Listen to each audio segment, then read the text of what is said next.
जिस क्षण की प्रतीक्षा वृंदावन की पावन भूमि को वर्षों से थी, अंततः आज वो क्षण आ ही गया। ब्रह्मदेव, देवी राधा और श्री कृष्ण अपनी पवित्रता और निश्चल प्रेम से वृंदावन की इस पावन भूमि को सदा सदा के लिए ढक देंगे।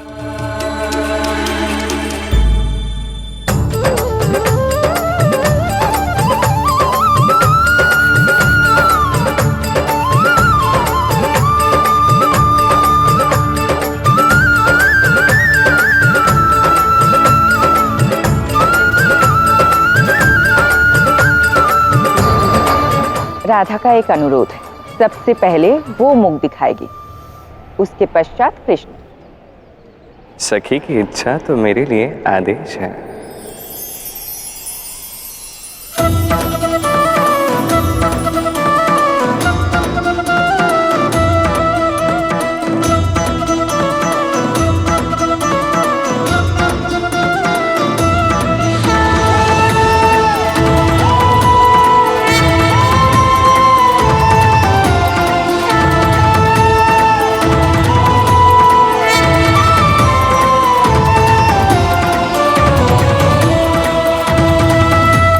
अब तुम्हारी बारी है कृष्ण, दिखाओ अपना मुख।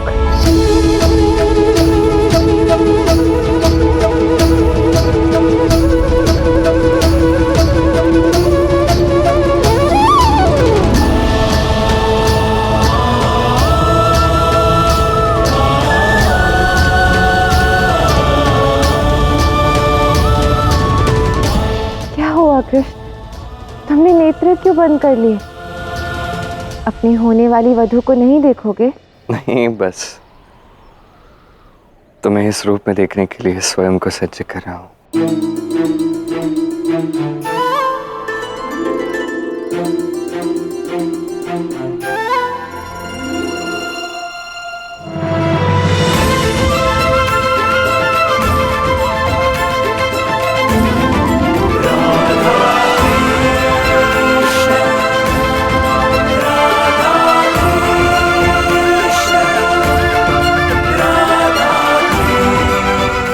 आज तो तुमने सुंदरता को परिभाषित कर दिया राधे।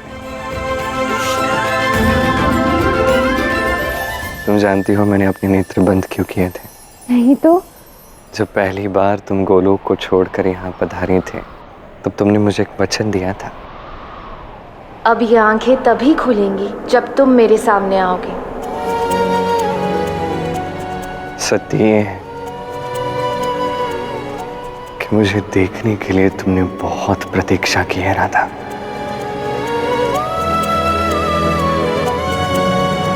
इन कुछ क्षणों में, उन सभी अनगिनत क्षणों की बस तृष्णा में भोगना चाहता था।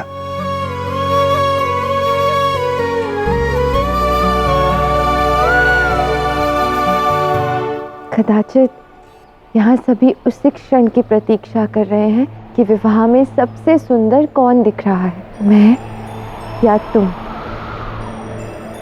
तो मैं सभी की अटकलों को समाप्त कर उस निर्णय की घोषणा करती हूँ कृष्ण कि सबसे सुंदर तुम हो कृष्ण।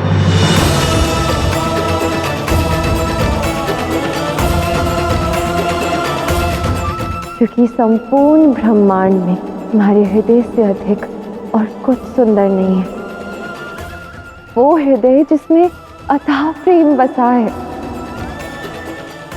तुम सुंदर हो क्योंकि तुम्हारे जैसा प्रेम संसार में कोई नहीं कर सकता। तुम्हारे इस निश्चल प्रेम को पाने के लिए मैं संसार में अपना सब कुछ हारने को सज्ज हूं।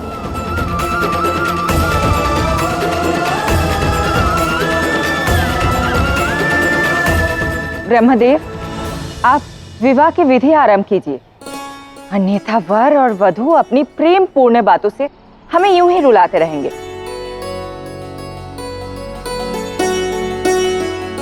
चलिए विवाह आरंभ करते हैं।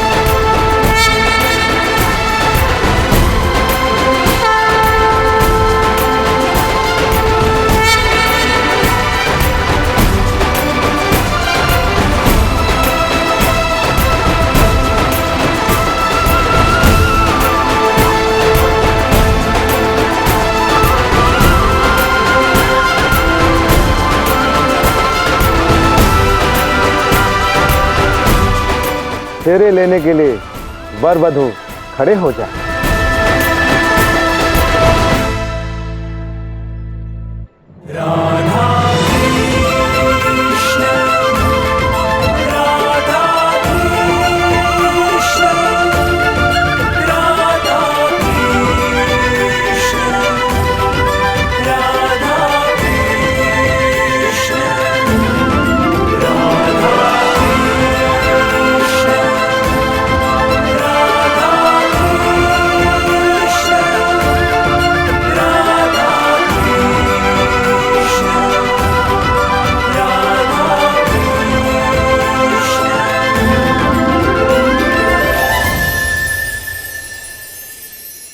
देवी राधा और श्री कृष्ण का यह पावन और दिव्य विवाह संपन्न हुआ।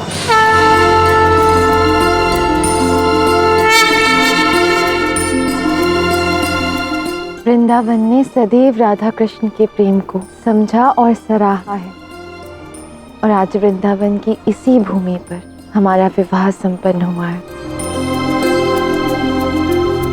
ये स्थान सदा सदा के लिए हमारे हृदय में बसा रहेगा, और इसीलिए ये स्थान आज से राधा कृष्ण के विवाह स्थली के नाम से जाना जाएगा।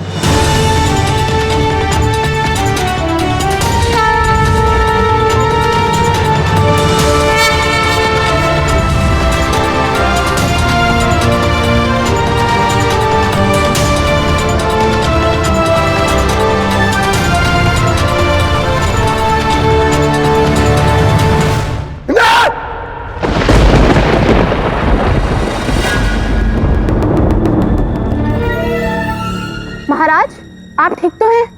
क्या हुआ? और ये चीख कैसी थी? प्राप्ति, मुझे आभास हो रहा है कि वो कृष्ण बहुत बड़ा करने वाला है। अकस्मात मेरे हृदय में एक ज्वाला सी भड़क रही है, जो बार बार मैं संदेह को विश्वास में परिवर्तित कर रही है। वो कृष्ण कुछ तो बड़ा करने वाला है, जिसे मैं महाबली कंस चाहकर भी रोक नहीं सकता।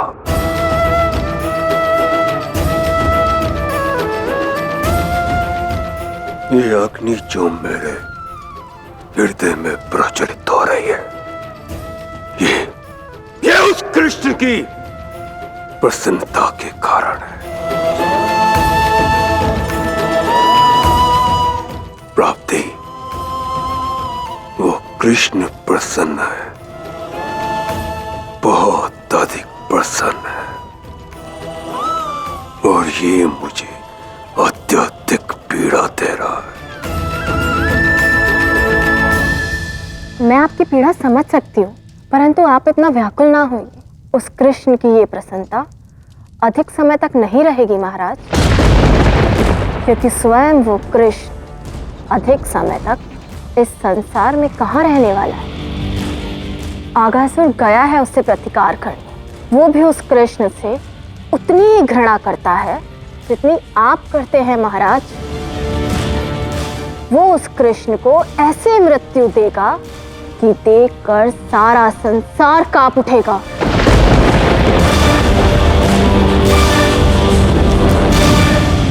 तुम ठीक कह रहे हो प्राप्ति। तुम्हारी बातें सुनकर मेरे सारे संदेह दूर हो गए। अब मुझे पूर्ण विश्वास है वो अगासुर उस कृष्ण का वध करके पूरे वृंदावन को शोक और भय की लहर में डुबा देगा।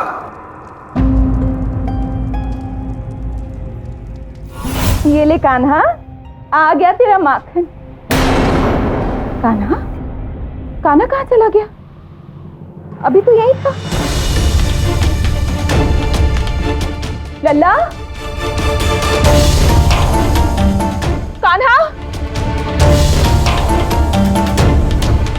कान्हा, कान्हा कहाँ छुपा बैठा है तू? देख मेरे सामने आ, अपनी मैया को और मत सता तू।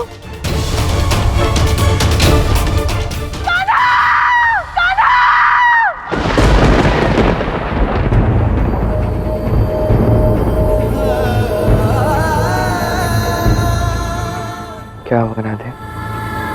मैया की पुकार सुन के चिंतित हो गई? मत चिंता करो, मैं उन्हें संभाल लूंगा।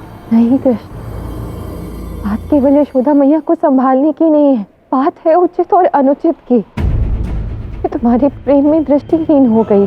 अपनी हट पूरी करने के लिए मैंने एक मैया को उनके पुत्र से अलग कर दिया। मुझसे ये कैसा पाप हो गया कृष्ण? अपने प्रेम को पाने की लालसा में मैं उनके प्रेम को देख ही नहीं पाई।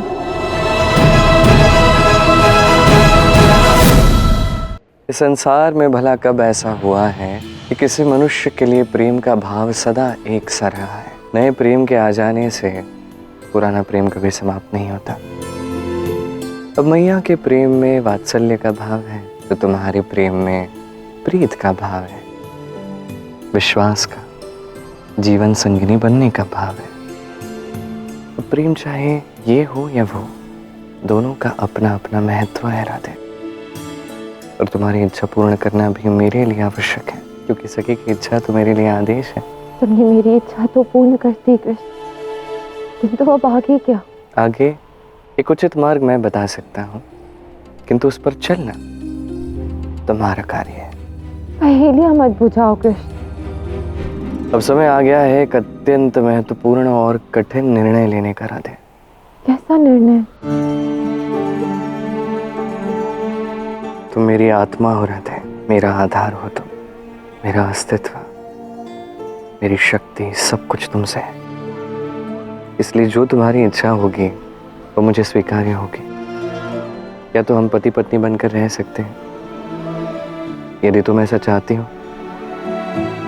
तो मुझे उसमें भी बड़ी प्रसन्नता होगी। या तो हम पुनः एक बार पहले की भांति राधा और कृष्ण सखा और सखी बन के अपनी अपनी नियति का पालन कर सकते हैं, क्योंकि अंततः हमारा विवाह हुआ है ये हम जानते हैं, हमारा परिवार और ये संसार नहीं।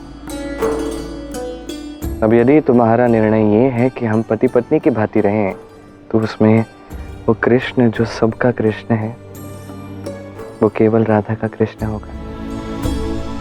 और जिस कार्य के लिए मैं यहाँ आया हूँ, धर्म की स्थापना करना, इस संसार को ज्ञान से एक मार्ग दिखाना, वो कदाचित हो नहीं पाएगा। फिर सबका कृष्ण केवल तुम्हारा बन के रहेगा। जैसा मैंने कहा, अंत में निर्णय तो तुम्हें ही लेना होगा। तुम जो भी चुनोगे उसमें मैं तुम्हारे साथ हूँ।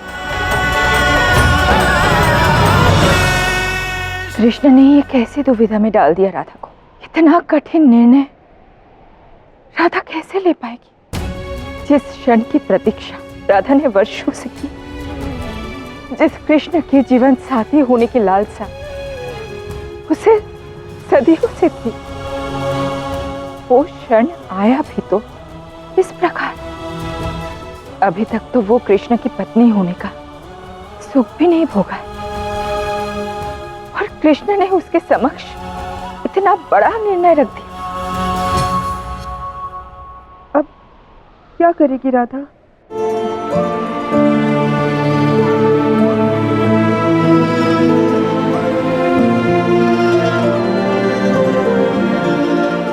मैं समझता हूँ ये निर्णय कठिन है।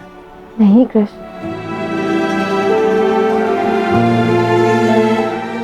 ये निर्णय मेरे लिए कठिन नहीं है, अभी तो मेरे जीवन का सबसे सरल निर्णय है। मुझे याद है कि मुझे क्या करना है।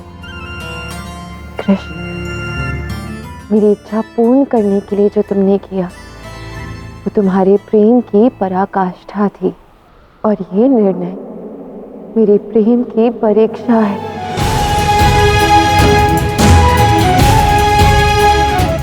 अधिकार मनुष्य को कई बंधनों में जकड़ देता है, किंतु प्रेम ना हर बंधन से मुक्त कर देता है।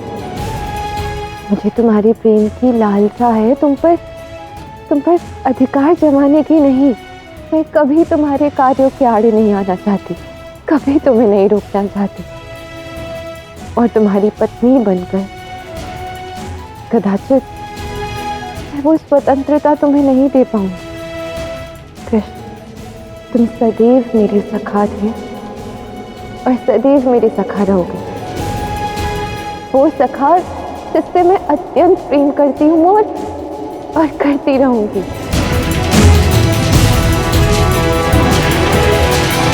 तुम अपनी नियति पूरी करो कृष्ण। हमारी नियति पूर्ण करो। तुम्हारी राधा तुम्हारी शक्ति है, तुम्हारे पाँव में बनने वाली बेड़ी नहीं। पुनः एक बार विचार कर लो राधे।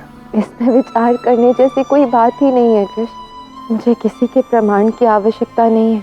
मेरे हृदय की डोर इस परिणय सूत्र के परे है कृष्ण। तुम्हारे हृदय से जो जुड़ी हूं मैं। एक दिन इस संसार को ज्ञात होगा कि राधा कृष्ण का विवाह हुआ था। हमने विवाह के पवित्र संबंध को भी निभाया था, परंतु हमने नियति के आगे नतमस्तक होना चुना। मैं केवल तुम्हें राधा का कृष्ण या मैया की खोज का अंत या एक भक्ति की पुकार को अनसुना करते उस कृष्ण भगवान के रूप में नहीं देखना चाहती। मैं तुम्हें हर प्रेम करने वाली उस हृदय में बसे उस कृष्ण के रूप में देखना चाहती हूँ। तुम ही बताओ, यदि ये प्रेम की परिभाषा नहीं है तो क्या है? तो तुम चाहती हो कि मैं सभी की स्मृतियां लुप्त कर दूं? परिवार, वृंदावनवासी, इनके मन में हमारे विवाह को लेकर जो सारी स्मृतियां हैं उन्हें मिटा दो। हाँ कृष्ण, सभी का ये भूल जाना ही उचित होगा कि हमने कभी विवाह की बात छेड़ी भी थी। सबकी स्मृति से मिटा दो ये बात। एक बार वो स्मृतियां मिट गई तो पुनः हमारे विवाह के विषय में किसी को कुछ स्मरण नहीं रहेगा।